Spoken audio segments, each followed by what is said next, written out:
brother. It's Shaman Esme, and today I'm going to be vlogging. It is the first day of the Points of View Fusion Collection workshop. So before I do, let me introduce myself. My name is Shaman Esme. I am a shaman in training. I'm super excited to introduce myself and my platform to y'all. It is going to be informative, but on my channel I like to focus on things that bring me joy as well as exploration and metaphysics.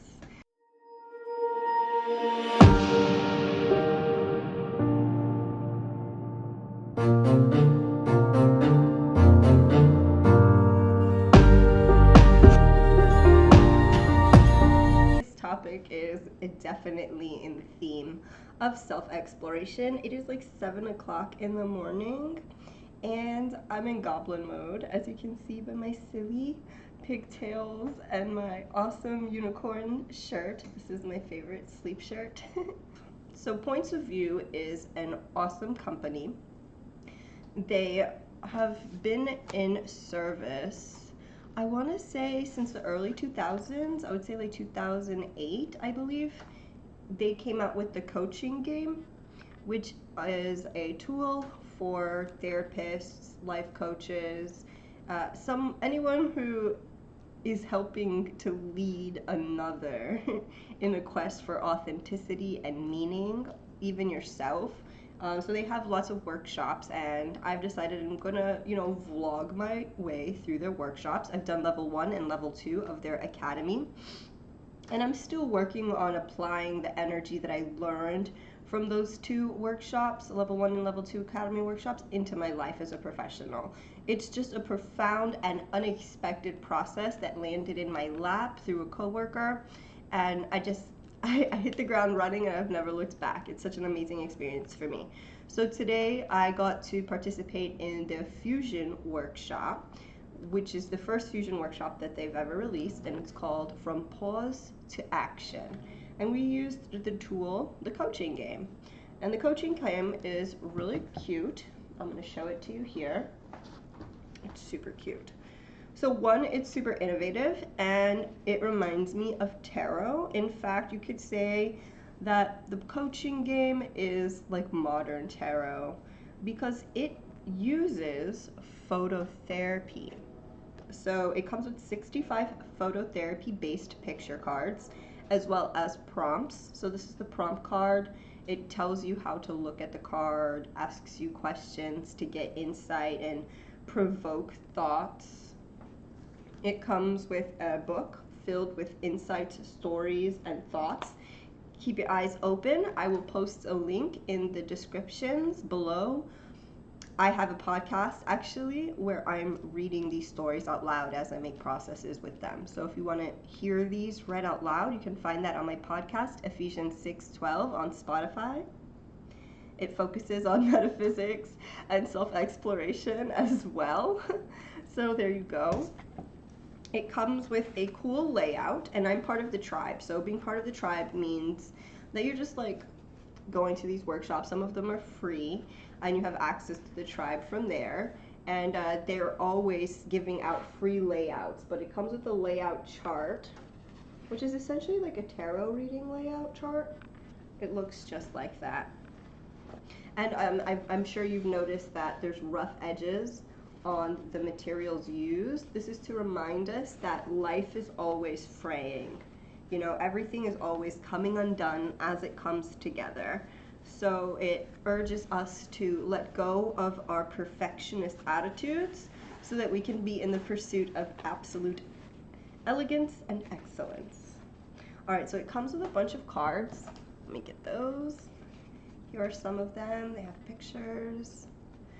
And if you go online to their website, pointsofview.com, you can actually play with some of these cards in a little online quiz format that they have. Ooh. They're really cool. And let's see what else we got. Oh, and then finally we have the layout charts. So it's like a little booklet that I don't use because I don't want to waste the papers. They're so cute, these papers. but I do like to talk about them. So it has a space for the date, your name, what your issues are, and then you can write down your process, like what cards you got and what you took from the process. What's your most significant insight? How are you going to express this insight in your own life? And then what actions are you going to take in the coming week and in the coming month with a checkbox so that you can keep track of your processes. It's super cute. I like to just make those for myself in my journal because I don't want to waste the papers. I'm sure I'm not alone in that. So today's session was built on the theory that Points of View uses in their workshops, which is pause, expand, focus, and then what's the other one? I'm gonna have to look it up.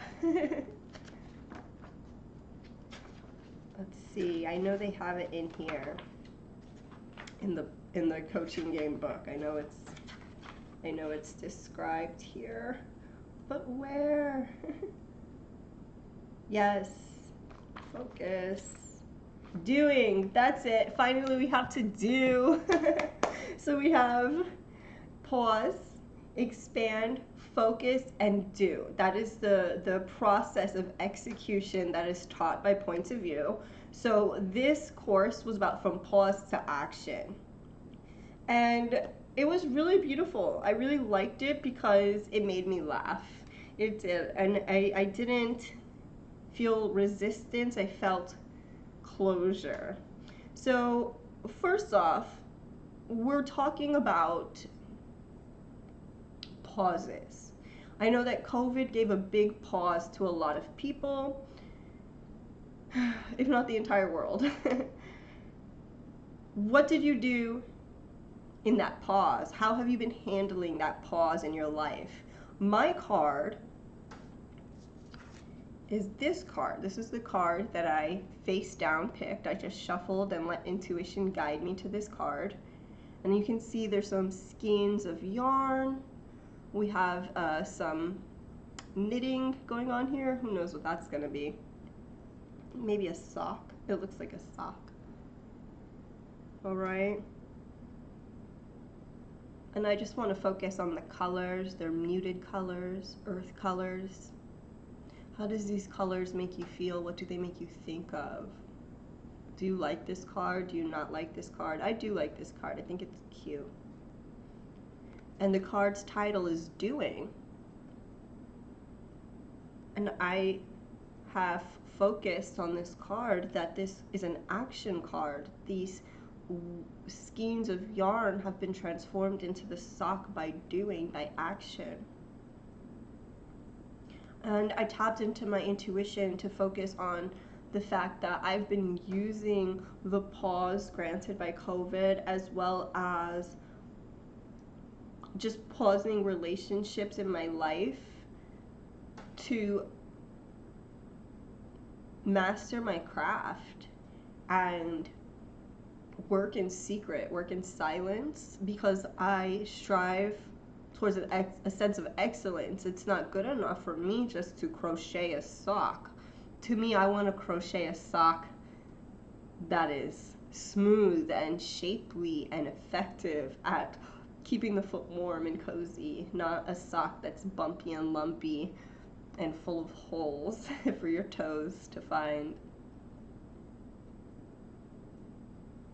Not everyone has that desire to move in a sense of excellence. Others have a sense of perfectionism, and I've also used this pause to learn in secret about the pitfalls of allowing my ego to lead my spiritual quest. And I find that since COVID happened, I got the opportunity to let go of a lot of shallowness in my life and instead to experience that shallowness as skin deep sensations that I do have control over. And I've been using that pause to develop those skills so that I can show others how to use those skills. So, you know, during COVID, I used to work in makeup stores. I used to be in the makeup industry. I used to work at makeup counters. I worked at Bare Minerals and I worked at Sephora. And I probably would have worked at Ulta too if COVID hadn't just put a whole stop on that. And it made my side hustle of reading tarot cards into like a whole podcasting thing. And I did impromptu podcasting for a year, met a lot of people, and I decided, you know what? I'm inspired by spirit to earn a certification. I want to make sure that I'm legitimately helping people and I'm not just bumbling through people's traumas. So I have been doing that, actively doing that by taking courses or certification. That's why I'm even doing Points of View, a life coaching course dedicated to pausing, expanding, focusing, and doing. So that is it. That's how I felt. The second step in the process after pause is expand. So the layout card that I chose for expanding, again led to me by intuition, is generosity. Ooh, I gave away the name of the card. It is titled Generosity, but I want to focus on the picture first. There is a woman and they are pouring water out of a teacup into the hands of a person who is drinking the water. And immediately in my mind, this went to my Aquarius phase. So I am knee deep in my Aquarius phase. Okay, so here are my big three. I am a Western astrology. I am a Taurus sun, Capricorn moon, Cancer rising. And in my sidereal, I'm an Aries sun, Sagittarius moon, Gemini rising. And in my draconian charts, I'm an Aquarius sun, Gemini moon, Aquarius rising, or some such like that. I have learned that the more I learn about astrology, the more I learn there's more charts to unveil, and the more facets of my personality I get to discover. But Aquarius is an energy that is super, super, super profound to me. I love Lord Shiva, the great destroyer, and Aquarius as the water bearer allows Saturn an opportune vehicle to see and destroy. Yes, break down. The water bearer breaks down, dissolves boundaries between people, thoughts, ideas, and society. So I'm definitely in my Aquarius phase right now. I do believe that anyone can be any zodiac sign that they're willing to work for. And I do kind of play with my chart a lot. Personally, I do not see myself, nor do other people see me often in my Taurus state. But I'm definitely a Taurus. I'm definitely also an Aries. But that is something that I find meshes really well with my Taurus identity. So I like to consider myself an Aries-Taurus cusp, a cusp of power. Why? Because that is how I am. I am dynamic, I am vivacious, I am valiant, I am smart, kind, effective, and dominant. That's just who I am. And I'm willing to renegotiate the concepts that I have with astrology because quite frankly, I don't know if I completely believe in it. I understand that there's a lot of mathematics and science behind it that I myself don't know how to do, and I don't really believe in. I have a certain sense of irreverence for a lot of traditions, especially astrology. So this picture reminded me of Aquarius, and I wrote in my journal as I was doing this process today in class from Pause to Action, the workshop. I have been learning and moving with Aquarius. I am tapping into the essence of the water bearer. I pour my energy, I pour my essence, ashe. I pour life into others, into their minds, into their souls, with no expectations and no obligations. And I drew a cool picture of a vase pouring out a gush of water. And I wrote, Lord Shiva the Destroyer has a keen eye to break down and to dissolve. Capricorn seeks to build and build and build. Taurus is the energy to get the job done. This is just me exploring myself and my phases through my own perception. Capricorn is two-faced and insecure.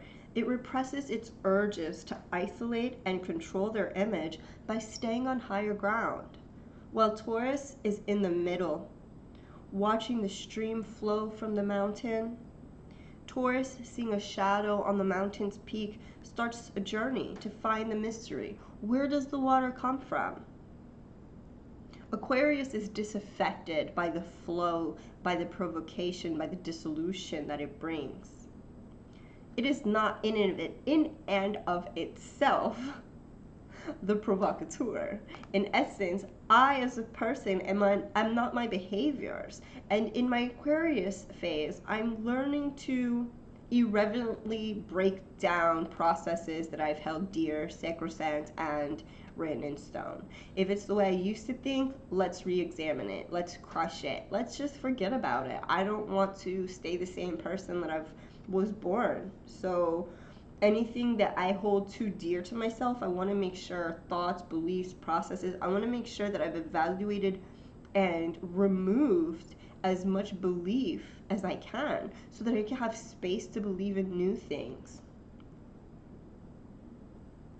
I really like this card. The other day I took a gigantic caldero. If anyone knows what a caldero is, it's a pot. It's like a stainless steel pot that Dominican, Puerto Rican people cook in. I'm sure lots of communities cook in it. I don't know why I'm being like isolating by well, anyway, I'm Puerto Rican, so it's a caldero, and I make rice or stew in it. And I made some spaghetti to take to the beach, and I remember learning to make spaghetti to take to the beach from my Dominican friend, and I've taught it to so many people to take spaghetti to the beach. So I'm washing out the spaghetti after everyone ate because it was such a good meal. I was washing it out in the water at the beach just to get the sauce off the caldero. And I started playing with it, and I started dumping water on myself because it's so hot, and I dump water on other people, and the pot became a toy. It became a toy. It developed a new use, and now it's no longer just a pot. Now it's a toy as well. And when I went back to the beach the other day without my pot, without any spaghetti, one, we were all hungry, and two, we didn't have the toy, and we missed it. And we said to ourselves, next time we have to bring the caldero. This woman's intuition that led her to innovation is really symbolic for me, them pouring the water out. It's not just that she's giving him water, she's also giving him a new way of thinking of how to use the tools that they have available to them. And that was really cool to me, to see that in myself. What am I expanding on? I'm expanding on my generosity. I'm expanding on my self-compassion, but also I'm expanding on using tools differently and being generous with myself and allowing myself to develop room by breaking down previously held beliefs. All right, so then we had to look in the mirror for the focus card, right? Just want to make sure I'm filming. Oh yes, I am filming. Sometimes I talk to myself for a really long time on camera, and then I realize all too late that I was not filming. So I have a mirror. This one is provided by Points of View in another kit that they offer called Faces. And I just looked at myself while we did this process because that was what we were told to do. And I connected with myself with the concept of, what do you want to focus your energy on right now? And I said to myself, I see a person who wants so much to be the best, to be successful. I see myself as a person who is learning to be unhinged, to be provocative yet unaffected, a builder who is unattached to tradition, a person who is multifaceted, complex, and who wants to focus their energy on getting out of the country, raising a homestead, and becoming stregonona. For that reference, I urge you to find one of my other videos. I'll be posting it soon, where I talk about my life coaching homework and how I really just always wanted to be like a grandmother witch in the forest, and be that person who other people can go to for a wise eye and some healing. I see wise eyes in my face.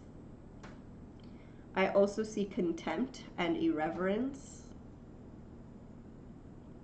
I see mischief and a high brow. I see sweet lips and a firm, grounded chin, set to provoke. I see someone who is doing a lot to follow their heart's creed and protect their heart. And my heart's creed is heal and be healed. I see the destroyer in myself. I see the builder in myself, and I also see the phase of destroyer.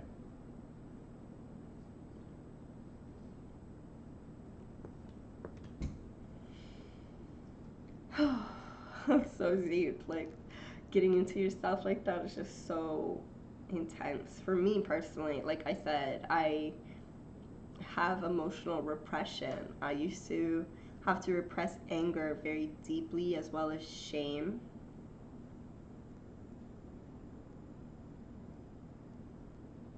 And 2022 has taught me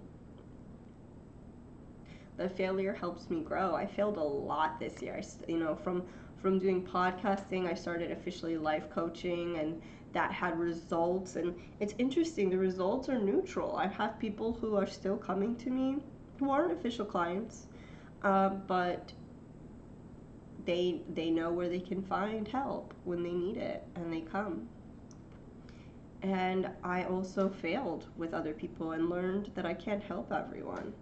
In fact, a lot of people don't want to be helped because they don't want to do hard work and get to know themselves. They want you to have all the answers.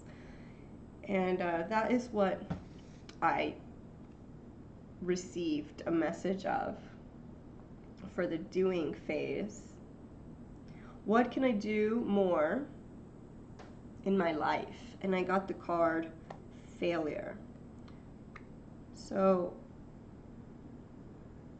I laughed when I got this card because I felt like the universe was laughing with me too. Because I've learned in 2022 that failure has failed me well. I have overcome much, and failure keeps life fresh. And failure has brought me to a state of authenticity. I can fail, I can destroy, I can build, I can love, I can be angry, and I can also be connected. I've succeeded at much, and when I fail, I get to rely on that resilience. But with failure, I can also ask myself,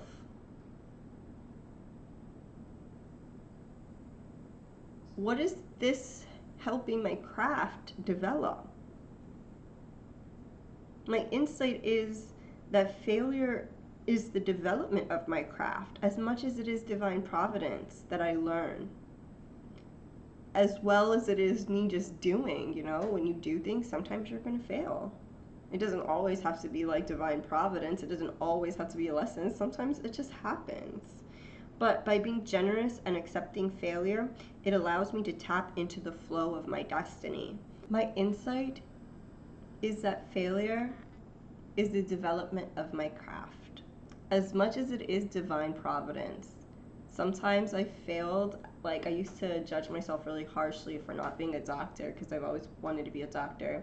Then when I started studying my astrological chart, I've learned that my South Node was in Virgo, and that my zodiac chart kind of predestined me to believe that, like, I've always been a doctor in my past lives. And that's like literally one of the strongest things that I came into this planet knowing, was that I was a doctor. And I spent most of my childhood and my early 20s cursing myself for not becoming a doctor, and like also craving to be back in that role of that position of power that I felt so comfortable in. And my North Node is in Pisces, and it was like, no, you're not going to be a doctor anymore. You will heal, you will be healed, but it's not like that. And I feel that real strongly, like, wow, I don't judge myself so harshly anymore for being a doctor. And I'm glad that I'm not a doctor, especially with COVID and monkeypox happening. Like, there's so many things going on in the world that I'm like, yo, if I had followed that path, it might not have been so good for me in this dimension. You know, failure is also me just doing. I used to not try anything that I didn't think I was going to be immediately good at, because I had a lot of rejection sensitivity dysphoria growing up. And it was just so hard for me to do things that I didn't think I was going to be good at. I just wouldn't try. Now I just fail just because I'm doing more, you know? And that develops my craft. And it also develops generosity. And it's taught me to accept failure. And it allows me to tap into the flow that I'm feeling for myself and my destiny. I'm reading off my iPad from my notes that I took. I am going to see some stuff as failure, when actually it was destroyed for a cause, whether it's my cause or the universe's cause. I'm learning to take more credit for creating destruction in my life and destroying belief systems, patterns, ideas, concepts that I held to be true. And you know what? Maybe they don't have to be true. Maybe they could be neutral, and I could just swap them out. So that really brought me a lot of joy. So my takeaway with my process is, why have I failed? Why am I upset? Or why am I not upset when I fail? Why is it important for me to succeed? Why is it important for me to fail? And I want to answer those questions now. So why have I failed? I have failed in the past because of a lack of skill. And that was something that I had to really learn in the last 2 years. To follow my intuition and develop the skills that I needed without paying attention to other people and what other people were doing with their skills. That was a big one for me. I have also failed because of a lack of experience. I have also failed just because I've been trying new things, and that's just what happens. Why am I upset or not when I fail? So I'm usually upset when it involves another person, because I want them to see me in the way that I see myself, and I've been learning to let go of that repressed insecurity, that Capricorn insecurity. So what's interesting is that, like, Capricorn is obviously maybe not obviously, I shouldn't say that. Capricorn is based off of the two-faced god Janus in Greek and Roman mythology. Janus was known as the father of time, I believe, and they were a titan, if I remember correctly, so they predated the gods. Janus was embodied by the planet Saturn, and Capricorn and Aquarius are both ruled by Saturn. Your Aquarius is also ruled by Uranus, which was discovered later. But Aquarius is actually one of the oldest symbols known to man when it comes to mythology, and predates Capricorn by a really long time. In fact, if you look carefully, you will find that there was no Aquarius, there was just Capricorn. Capricorn was a little two-faced. See, they were irreverent but builders. They were building traditions, but they scoffed and didn't have much respect for anyone else's processes. And it was a two-faced sign of duality, destruction and building put together. I feel that really strongly with my Capricorn moon self. I feel like I'm actually just like upgrading my Capricorn energy into Aquarius energy by elevating my mental state. So it's hard. And that's why I'm not upset about failing. I'm not upset about failing because I really value hard work. I really value the struggle. And why am I upset? It's usually when I can't control my image. When I can't control my image is when I get upset. Oh no, how dare they think something about me? Oh no, what are they gonna do about it? Oh no, what are they gonna think? It's always what are they? And it's always me against them. And I've started to dissolve those boundaries within myself. And I find that I've been able to find more pleasure in life and success in life by doing so. So what can I do to succeed? What I can do to succeed in my vision is to keep doing, to keep failing, because failure helps me grow. And what does success look like to me? Success looks like to me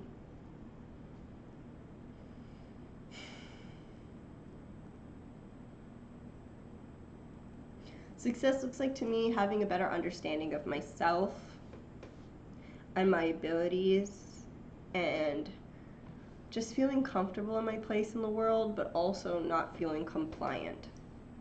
So success will look like to me just like a healthy self-esteem, a healthy sense of self-worth. That is why I'm doing this process, guys. Make no doubt about it. I struggle with mental health constantly. I've had a really hard life, and I had a really, really low self-esteem. So that is what success looks like to me. To me, success looks like an outpouring of self-love. When I finish my Aquarius phase, it is going to be just an outpouring of self-love upon myself, the ability to instantly generate compassion and just dissolve boundaries, dissolve contempt, destroy patterns that do not serve me, using self-compassion, using intelligence, using a dynamic process. And it's important for me to succeed in this process because, well, gosh darn, I don't want to be my mother. Okay? I want to break the generational curses that have impacted my life so deeply, and one of those is child abuse. And I want to stop yelling because I don't want to yell around my kid. I want to stop yelling at people. I want to stop being so reactive. It's something that Aquarius is known for, is that reactivity, boy. They are so dispassionate. But when you get an Aquarius to react, it is a whole lightning storm. There is just wild. And that's how I see myself. I see myself as super patient and loving and open-minded to other people, even in really stressful situations. But then when it comes to interpersonal relationships that are close to me, it can be really stormy. And it's not because I have BPD. No, it's because I have an insecure attachment style. It's not because I'm on the spectrum or I have a broad autism phenotype. No, it's because I was abused as a kid, and I was taught to be violent, and I was taught how to be reactive. I was taught that I needed to be reactive in order to survive. It's not because I'm crazy. It's because I have CPTSD, and I have to learn better patterns to navigate the world with, or else I'm not going to have relationships that are valuable to me. And it's going to be hard for me to have healthy, valuable relationships, and I want that. I want to have healthy, valuable relationships with other people. It's not because I have a low self-esteem either. It's because dealing with ADHD every day is really hard. It's hard to stay on track. It's hard to get your work done. It's hard to show up and be consistent. It's hard to deal with something called rejection sensitivity dysphoria, where like if you get even a hint or an inkling that something's not going 110%, you just feel overwashed with like imposter syndrome and like invalidating messy emotions. You know, and why is it important for me to fail? It's important for me to fail so that I can sit in those messy emotions, those big emotions, and I won't devolve. As my mom would say, you know, don't lose your salvation by drowning in a teacup. Yeah, you know, it is important for me to fail. It is important for me to drown in teacups. Because then I'm just putting my face in my big emotions and learning to identify them and learning to understand, like, what is going on inside me and what do I need and how am I going to give it to myself? How am I going to get my needs met? What does that look like? What needs need to get met? And through that, I will gain better self-understanding and be able to have more holistic relationships with others, because I'll be able to explain my needs better by understanding them. So why is it important for me to fail? It is important for me to fail because failure helps me grow. And when I fail, I get the chance to develop skill. And when I know how hard I failed and I still develop those skills, I will have the ability to protect myself against imposter syndrome. I will have the ability to protect myself against weak self-esteem or previous negative coping patterns that pop up. I'll also be able to value myself and protect myself against anyone who doesn't have my best interest in heart. I'll be able to trust better. I'll be able to love myself more. And I'll also be able to let go, destroy. I don't think let go is the right term. I think it's just destroy. Be able to destroy a lot of patterns that have kept myself and my family hostage for a really long time. And that's important for me. That's important for me as a shaman to share with you that I'm not a perfect person. I do deal with shaman sickness. And I don't want to be a cult leader. I am not Teal Swan, but I am half Arcturian and half Syrian. And so when I watched Teal Swan's The Deep End, I actually could see between the lines for a lot of things that were in that documentary, as well as see clearly some big black flags that I do not want to emulate. And I feel very strongly like failure in 2022 in life coaching, in developing a skill set that's new, and in embracing a new point of view with points of view. I've been able to understand that I don't want to be Instagram famous. I don't want to be a cult leader. I don't want to have supreme control over my image. In fact, I never had that control, and I never will.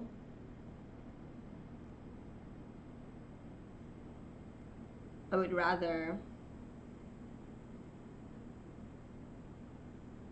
be honest with everyone that I meet, and in that honesty explain that I don't have all the answers and I will never be your guru, nor do I want to be your guru.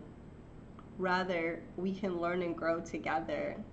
If you're willing to accept that I'm not perfect, I'm just willing to fail with you and help you up when you fail, congratulate you when you succeed, and also remind myself and others how failure can help us grow. Thank you so much for tuning in to this vlog. It was super exciting to share the Points of View Pause to Action vlog with y'all. If you haven't already, feel free to subscribe. Click the bell, set a reminder.